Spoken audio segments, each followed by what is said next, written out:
this afternoon I popped down to the powder coaters and picked up the bits I sent off 6 weeks ago. It's taken a while to get them back, but tell you what, it was worth the wait.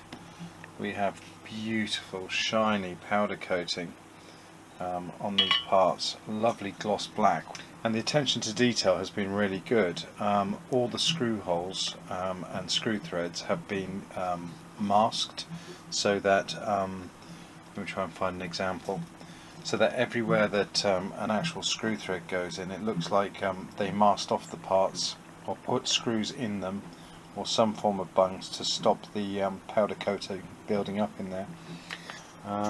And this rear brake has come out beautifully, and hopefully being powder coated it'll wear better than 2-pack paint. This is the reason why I've used powder coating on some of these assemblies, is because durability should be much better. Foot pegs are a good example where durability is definitely needed, and where I hope the powder coating will give it longevity, whereas 2-pack paint, such as used on the hubs, possibly won't be quite as hard wearing.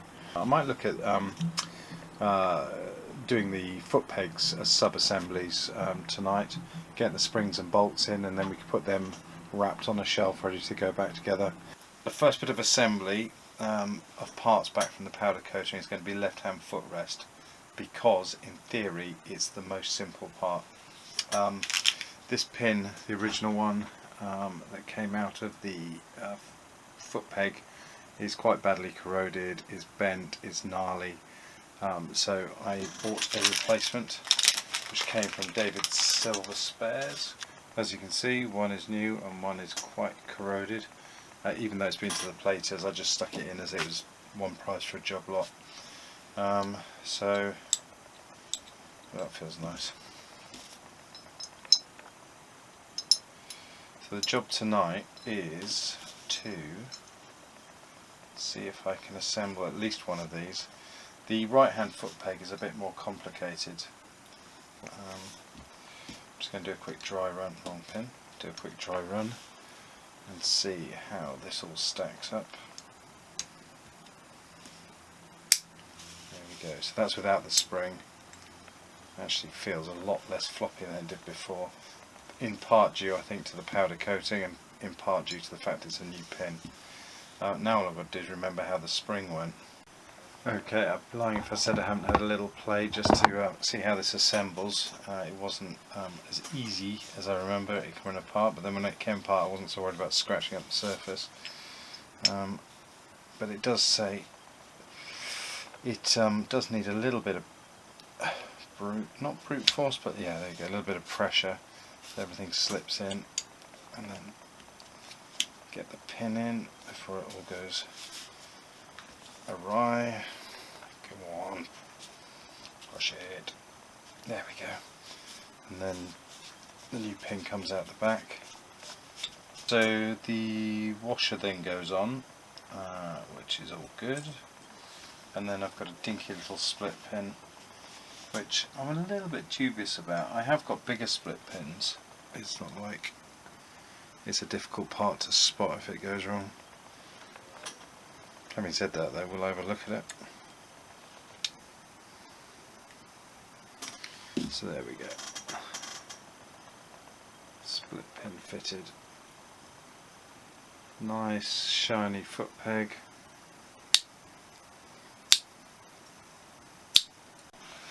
Right, I've just come to have a look at the right hand foot peg, and straight away I've encountered an issue that was not one I was expecting at all. Now this is the brake lever peg that screws in here, and the brake lever fits in this gap here. When I removed it, it was a nice tight thread, but since I've had it back from powder coating, the thread just doesn't exist anymore. So whether they shot blasted the thread out of existence before powder coating, leaving me with nothing to screw into, or whether the thread's just dissolved for no apparent reason, I don't know. So I have an issue. in the sense that I need to get this thread repaired somehow, and I guess it's going to be a case of finding someone to helicoil this, so I may have to find an engineering company, as I don't have anything of that size to maybe do that. So yeah, bit of a head scratcher, which is a shame really, because I was ready to assemble all this tonight. But I guess, you know, this is again part of the learning curve, isn't it? Expect the unexpected. It's been about another week since I last looked at the foot pegs. I have constructed the left hand foot peg, which was fairly simple, but when I got to the right hand foot peg I discovered an issue, and that issue was that where the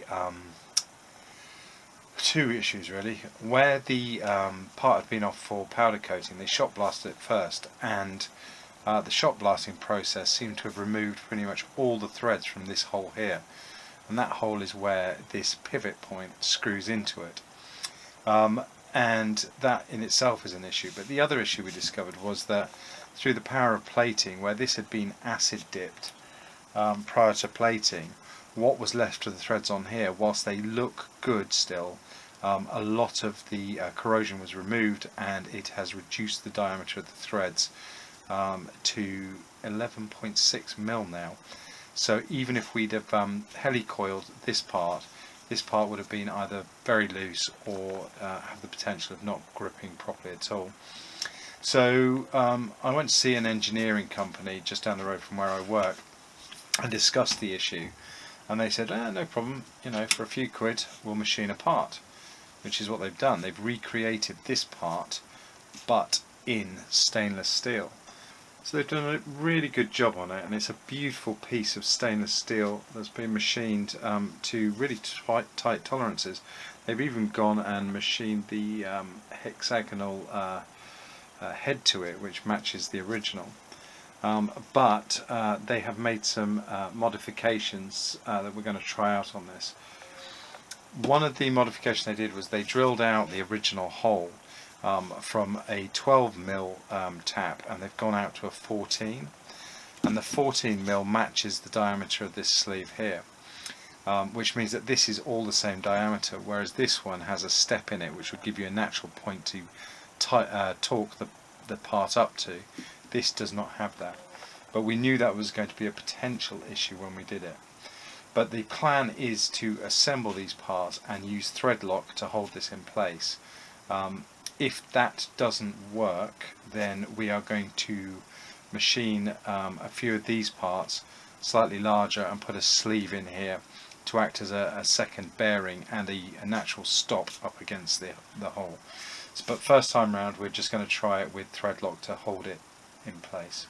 The first part of the evening's work, I am going to assemble the actual foot peg onto here, because once the thread lock's in place I don't want to have to touch it again. So I'm going to do the bits that I can do first, and then we'll move on to the thread locked part of the job. Okay, so that is the foot peg itself installed. Now the next bit, the next job, is effectively assembling the brake pedal, and the brake pedal consists of this newly machined shaft, onto which goes two bearing plates with what feel like plastic washers on there. It's the oddest thing. It's almost like they're hard plastic. They could just be rubber that's turned to stone, but they feel like they might have been leather once, I don't know, but they're quite hard. Either way, they're going to need greasing. Now the thing I'm going to try and avoid doing is getting grease on the thread. So I want grease on, what do I want grease on? I want grease on the bearing surface of the actual brake pedal, and there's a brass insert in there. The next bit I'm going to grease is the first kind of dished washer. It's odd, I'm not entirely sure these are supposed to be here, but then at the same time maybe they are, I don't know. They came out of here, and I'm pretty sure the parts diagrams show them there. And a little bit of grease along this face here, because that's where that metal plate's going to be resting. I'm also going to grease the bearing surface. Now, anyone who's watched any of my videos knows that I can make the most simple parts of the process a long-winded video. But the whole idea of this video, other than for my own notes, should I ever have to go back and review what I've done, is so that if anyone else finds themselves in this situation, like me, with no mechanical experience to speak of, it could potentially be a step-by-step guide of how not to do it. There we go. So that's the first greased thingy. I have no words for these parts. I'm really rambling tonight. So that's the first one on there with the sort of hard plastic sealy thing. My attempt to not get grease on the threads has not worked at all, so I'm going to have to wash those thoroughly in methylated spirits at the end. The next part is inserting the pin through the brake pedal, and it is initially it's kind of a little bit stiff to get on, but once it's on it actually rotates quite freely. It's kind of the threads really hang. There we go. So once you get past the threaded section, that rotates nicely, nice and smooth. And actually, there's not a lot of wobble on there. It's quite a nicely machined piece. So I'm quite pleased with that aspect of it. The real issue I've got is the fact that it doesn't have that ledge to butt up tight against the actual casting itself, and that means it's very easy to over tighten it. And it also potentially means that you haven't got a hard torque that it could walk itself or walk the bar back off the part. So I've got to make sure that this thread is scrupulously clean before I thread lock it in place. If it does work itself loose, then I am going to have another solution thought of. And the last greased part, cup, that goes over like that. So there we have it. Get the worst of the grease off the threads, and then I'm going to clean those with methylated spirits.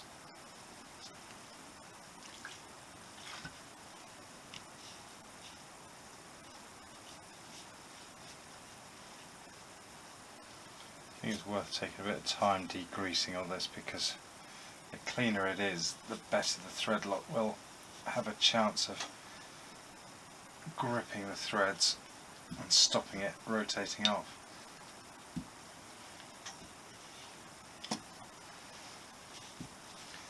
Now, this is riveting TV.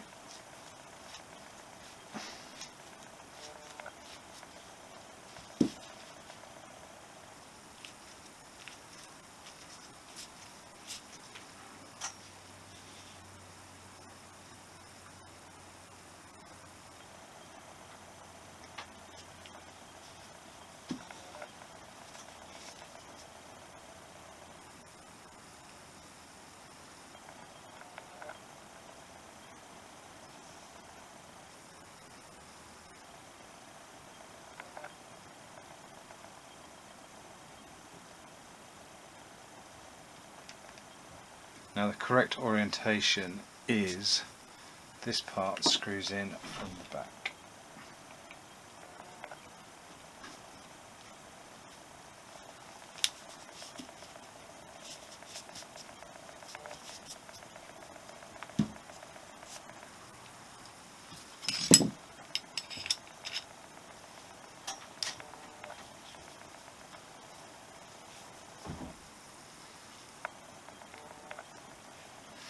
Okay, so I've tightened it up and it's too tight now, so I need to just back it off until we have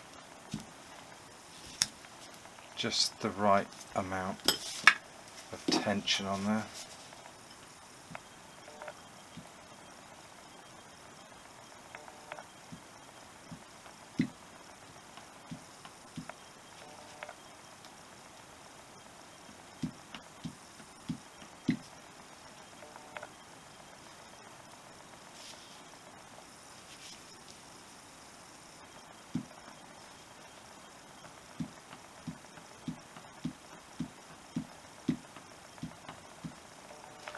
Right, I'm going to leave it at that tension, which feels about right. I'm going to leave that to set overnight.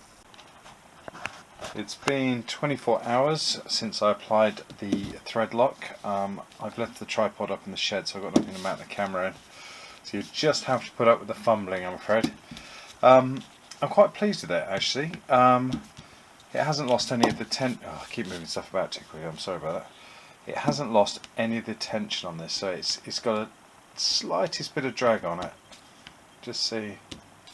There you go, which is just about perfect, which means it's kind of gripping, but it isn't gripping. So that's kind of where I want it to be. This is, you cannot unscrew this by hand, certainly. There is no way that's coming undone, so the thread lock's doing its job. And I know that until I actually get it out on the road and test it and put some miles on the bike, it's impossible to know exactly how it's going to react, but I'm pretty confident we're going to be alright with it. So this is now an assembled part of the bike, as is the other foot peg. So they are ready to go back on when the time is right. I managed to get the bike back on her wheels tonight, which is great. So hopefully it won't be too many more weeks before these parts go on.